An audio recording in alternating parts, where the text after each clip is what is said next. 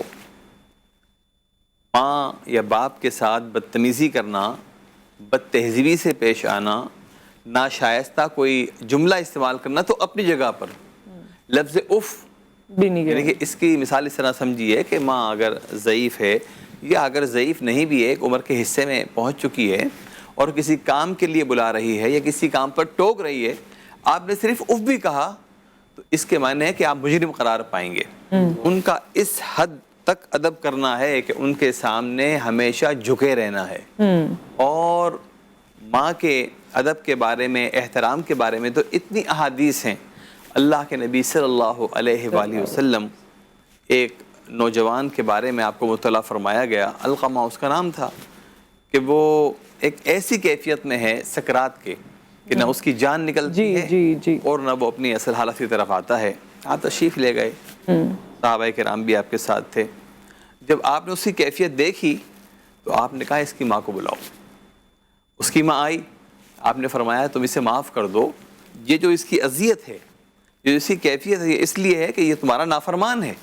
وہ لوگ غور سے سنیں اس بات کو، جو اپنے والدین کے ساتھ شائستگی سے پیش نہیں آتے، ادب نہیں کرتے، احترام نہیں کرتے، کسی بھی وجہ سے وہ ان سے بدسلوکی کرتے ہیں. ذرا غور سے سنیں کہ اللہ کے نبی نے اس کی والدہ سے کہا کہ انہیں معاف کر دو. انہوں نے کہا یا رسول اللہ اس نے بہت ستایا، میں اسے معاف نہیں کروں گی. تو حضور اکرم صلی اللہ علیہ وآلہ وسلم نے فرمایا صحابہ تم آگ کا انتظام کرو، لکڑی کا ڈھیر لگاؤ. یہ ماں نے کہا پھر آپ کیا کریں گے؟ کہا تمہارے بیٹے کو اس آگ میں ڈالیں گے. اس نے کہا میں برداشت نہیں کر پاؤں گی. آپ نے فرمایا جب تم یہ برداشت نہیں کر سکتی کہ دنیا کی آگ میں تمہارے بیٹے کو جلایا جائے تو تم یہ برداشت کیسے کرو گی کہ جہنم کی آگ میں اس کو جلایا جائے؟ تو معاملہ عبرت کا ہے. اور ہمارے معاشرے کی بے شمار خامیوں میں سے خامی یہ بھی ہے کہ اولاد والدین کا ادب و احترام نہیں کرتی.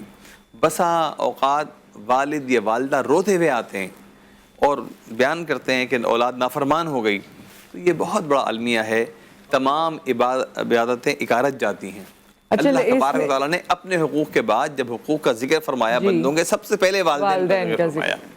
جی ایک چیز میں ظاہر والدین کو تو میں نہیں اس طرح کہتی یا سب کے لیے نہیں ہے، لیکن جب اولاد چھوٹی ہوتی ہے اور ان کی تربیت کا معاملہ چل رہا ہوتا ہے، اس دوران ہم بڑوں سے کچھ ایسی باتیں یا ان کی برائیاں یا دیگر اور معاملات، یہاں سسرالی معاملات، میکے کے معاملات، اتنی چیزوں میں الجھے ہوئے ہوتے ہیں اور اتنی چیزیں دانستہ یا غیر دانستہ طور پہ بچے کے سامنے کرتے ہیں کہ پھر وہ بڑا ہو کے وہ ادب آپ کا بھی نہیں کرتا، کیونکہ وہ ادب شاید آپ سے بھی نہیں ہوا ہوتا.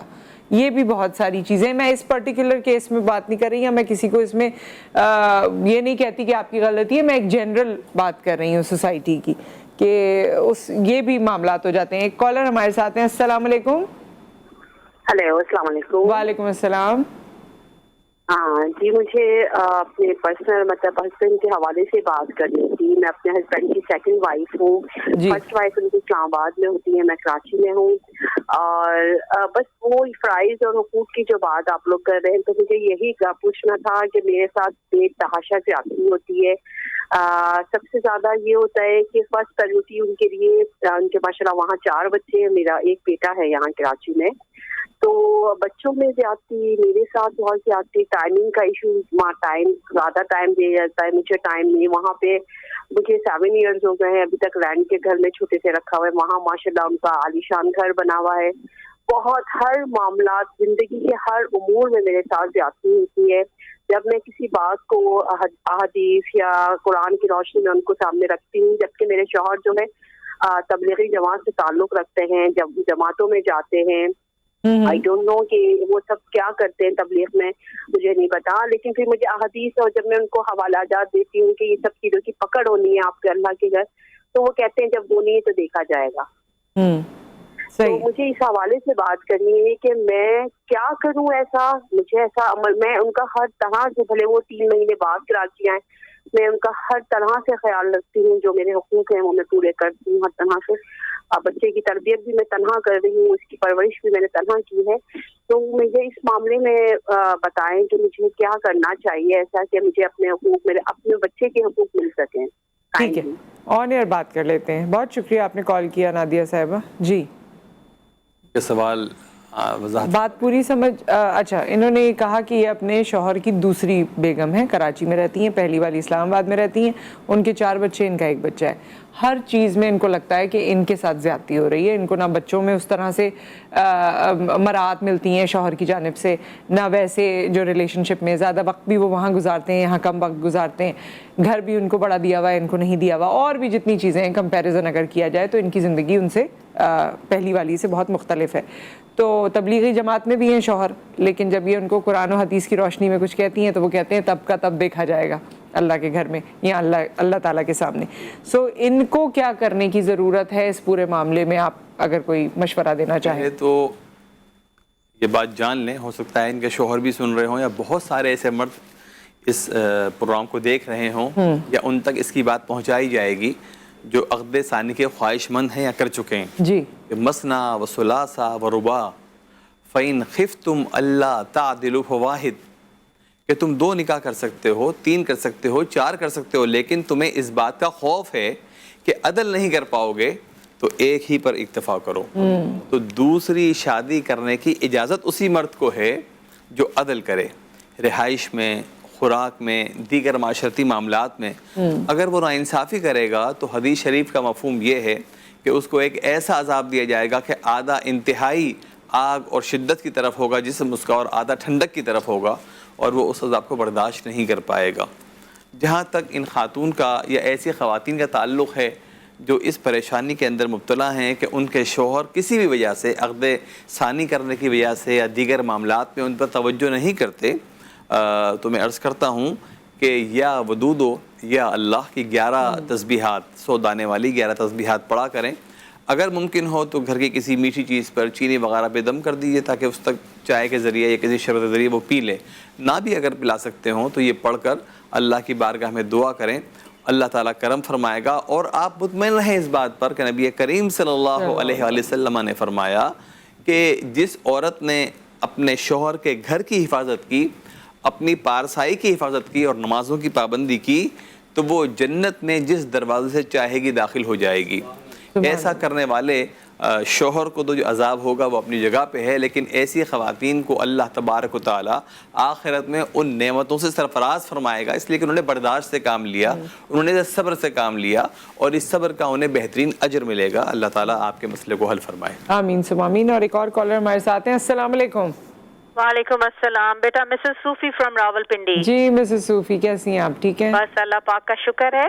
بیٹا بڑی اچھی گفتگو فرما رہے ہیں مولوی صاحب, اور اس آیت کا ہی بڑھائیں اگر تو اللہ تعالیٰ نے فرمایا اور تم ہرگز عورتوں میں برابری نہ کر سکو گے, لیکن ہم اپنی فطرت کی کمزوریوں سے مجبور ہوتے ہیں اور ہم بڑھ جاتے ہیں ایک سے زیادہ نکاح کی طرف, لیکن اس وارننگ کو بھول جاتے ہیں کہ اللہ تعالیٰ نے ہمیں بتایا کہ تمہاری فطرت میں یہ کمزوری بھی موجود ہے کہ تم برابری نہیں کر سکو گے, اور کانسیکوینسز جو ہیں نہ صرف تم برداشت کرو گے بلکہ آنے والی, اور اگر بچے بھی پیدا ہوتے ہیں تو وہ بھی فیس کرتے ہیں اور معاشرے میں بگاڑ پیدا ہوتا ہے.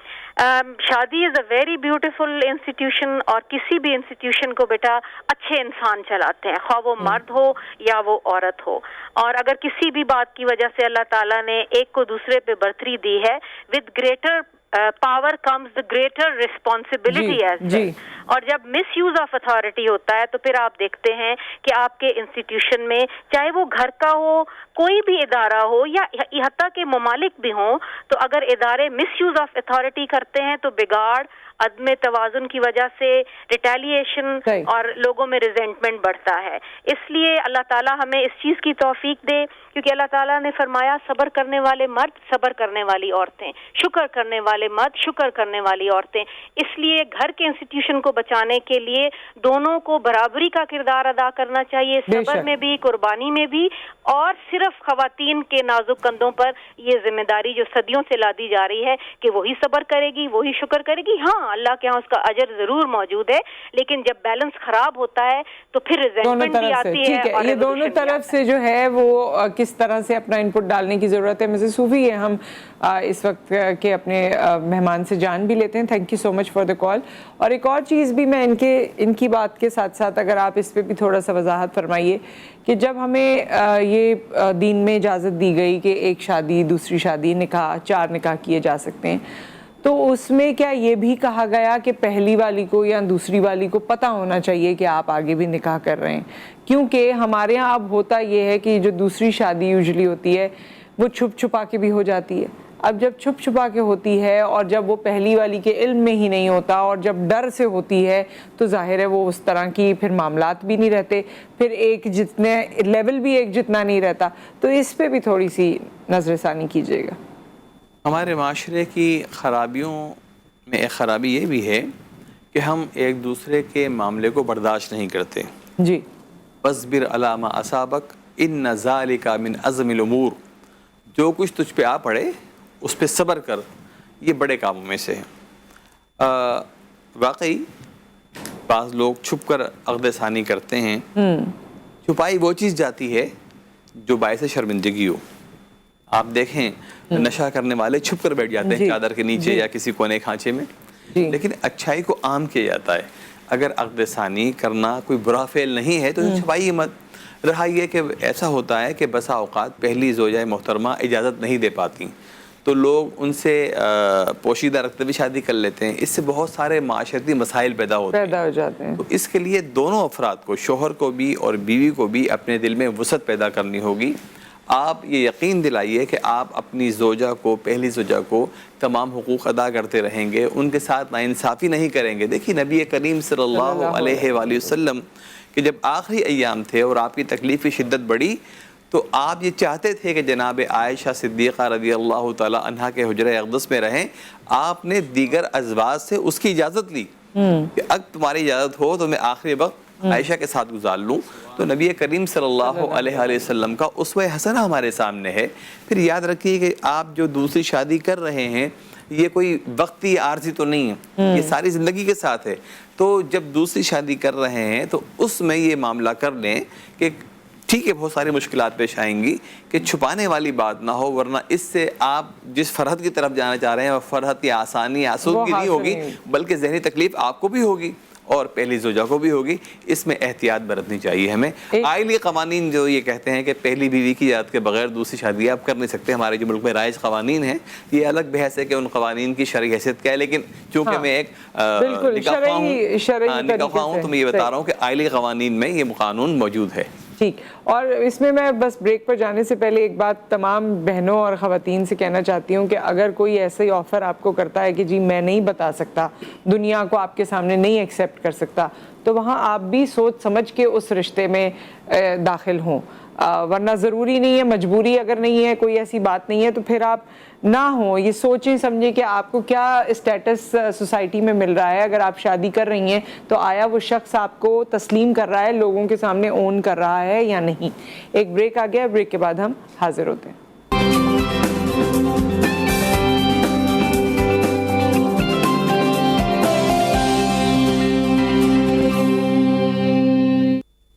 Welcome back. اور شادی شدہ زندگی کے حوالے سے، ازدواجی زندگی کے حوالے سے اس وقت ہم شو کر رہے ہیں اور ہمارے مہمان ہمارے ساتھ موجود ہیں.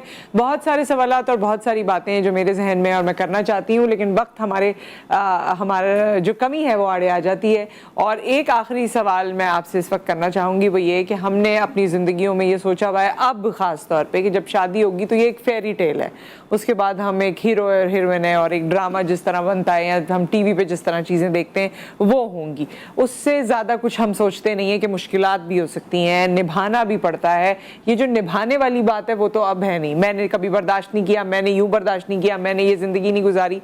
شادی دین کی روشنی میں کیسا بندھن ہے، اس کو مختصراً آپ ایکسپلین کر دیجیے. اصل میں ایک چیز اچھی طرح ہمیں سمجھ لینی چاہیے، بالخصوص ہمارے نوجوان لڑکوں اور لڑکیوں کو، کہ ڈرامہ، افسانہ وہ ایک گھڑی ہوئی چیز ہے. بے شک بعض افسانے اور بعض ڈرامے معاشرے کے عکاس ہوتے ہیں، لیکن وہاں جو کچھ نظر آتا ہے وہ مخصوص وقت کے لیے ہے. اس کا اور حقیقی دنیا کا اتنا تعلق نہیں ہے کہ اس کے ہر عمل کو ہم حقیقی دنیا میں اپنے اوپر نافذ کر لیں. دوسری بات یہ کہ جب تک مرد اور عورت دونوں ایک دوسرے کو نبھانے کی کوشش نہ کریں تو یہ رشتہ کامیاب نہیں ہو سکتا. تیسری بات یہ کہ ایک بات سن لیجئے کہ اس معاشرے میں جہاں کنواری بچیوں کی اچھی جگہ شادی ہونا ایک مسئلہ بن چکا ہو، وہاں ایک عورت جس کو طلاق ہو جائے خدا نخواستہ یا شوہر مر جائے، اس کا نکاح کتنا مشکل ہوگا.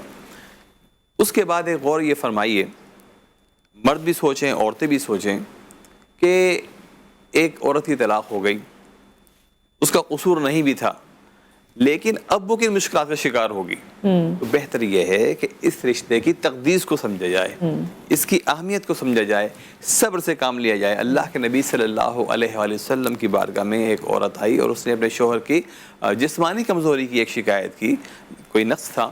آپ نے فرمایا کہ تم دونوں ایک دوسرے کا ذائقہ چکھو، یعنی کہ ایک دوسرے کو برداشت کرو، ایک دوسرے کے ساتھ رہو. اور پھر آپ دیکھیں کہ ہمارے اکابر اور ہمارے اسلاف نے اس رشتے کی اہمیت کو کس طرح واضح کیا. خود نبی کریم صلی اللہ علیہ وآلہ وسلم نے اپنی ازواج کے ساتھ کیسا پیارا عمل رکھا، کس طرح ان کو راضی رکھا، کس طرح ان کے معاملات کے اندر شریک رہے. فرمایا کہ تم میں سے بہترین شخص وہ ہے جو اپنے اہل خانہ کے ساتھ بہتر ہے اور میں اپنے اہل کے ساتھ سب سے بہتر ہوں. تو ہم یہ سوچ لیں کہ یہ ایک ایسا مقدس بندھن ہے کہ اسے باقی رکھنا ہے، ایک دوسرے کو برداشت کرنا ہے اور اپنی اپنی ذمہ داریوں کو سمجھنا ہے. جب اپنی ذمہ داریوں کو ہم سمجھ لیں گے، اس رشتے کی اہمیت کو جانیں گے، تو ہمیں اس میں سکون ملے گا. اور جتنا سکون اس رشتے میں ہے، اسلام نے اس کو شادی شدہ عورت کو بالمحسنات کے نام سے یاد کیا. محسن کہتے ہیں ایک ایسی عورت کو جو قلعے میں آ جائے، یعنی کہ آپ حصار میں آ چکی ہیں تو یہ حصار نہ توڑیں، اس حصار میں رہیں. آپ معاشرے کے بے شمار الزامات سے، خرابیوں سے، برائیوں سے، حملے سے محفوظ رہیں گی. اور اللہ تعالیٰ پہ بھروسہ رکھیں، صبر کریں، انشاءاللہ زندگی گل گلزار بھی ضرور ہوگی. اس کے ساتھ ہی ہم آپ سے اجازت چاہتے ہیں، لیکن اختتام اپنے اس پروگرام کا کریں گے نعت رسول صلی اللہ علیہ وآلہ وسلم کے ساتھ. تو ہم سب کو دعاؤں میں یاد رکھیے. اللہ حافظ.